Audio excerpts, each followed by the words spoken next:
అయితే మాకైతే చిన్నతనంలో నాకొక 7 ఇయర్స్ అప్పుడు అమ్మవారు పూనడం జరిగింది. తర్వాత ఈ పూనకము, ఈ దేవుడు రాకముందు ఏందంటే కొన్ని ఆరోగ్యం సమస్యలు, కొన్ని అంటే నాకు 7 ఇయర్స్ అంటే మీరు చూడొచ్చు చిన్న పిల్లలకు అవును. అంటే మాకు ఊహ తెలవని వయసు నాకది. అవును. అప్పుడు ఆ వయసులో అమ్మవారు రావడము, హ్మ్. ఇంగ వాక్కు చెప్పడము, నేను ఇట్లా అని జెప్పి ఇంక అప్పటికి ఇంకా నాకు అమ్మవారు పలుకులు ఇవ్వలేదనమాట. ఆహా! అయితే వేరే వాళ్ళ దగ్గరికెళ్తే స్వామి మల్లన్న స్వామి, ఎల్లమ్మ తల్లి నీడనే ఉంది.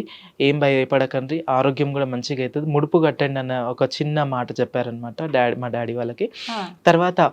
11 ముడుపు కట్టంగానే నా బాడీలో చేంజ్ రావడము. డాక్టర్స్ గూడా వాళ్ళు గూడా మిరాకిల్ వాళ్ళు గూడా ఫీల్ అయ్యి, హ్మ్. అరే!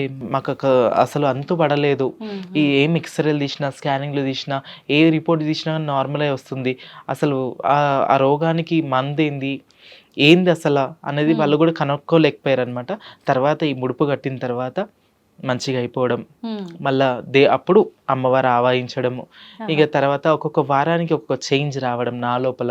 ఇగ నాకు వాక్కుధనాలు రావడం. హ్మ్. ఇదే బోనాల పండుగ ఆషాఢ మాసంలో ప్రతి అక్క చెల్లెల గుడికి తీసుకెళ్ళు అని చెప్పడం హ్మ్. అమ్మవారు.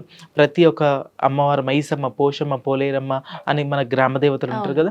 ప్రతి ఒక్క గుడికి తిప్పి అమ్మవార్లకు అక్కడ గుడికెళ్ళంగానే అప్పుడు వచ్చి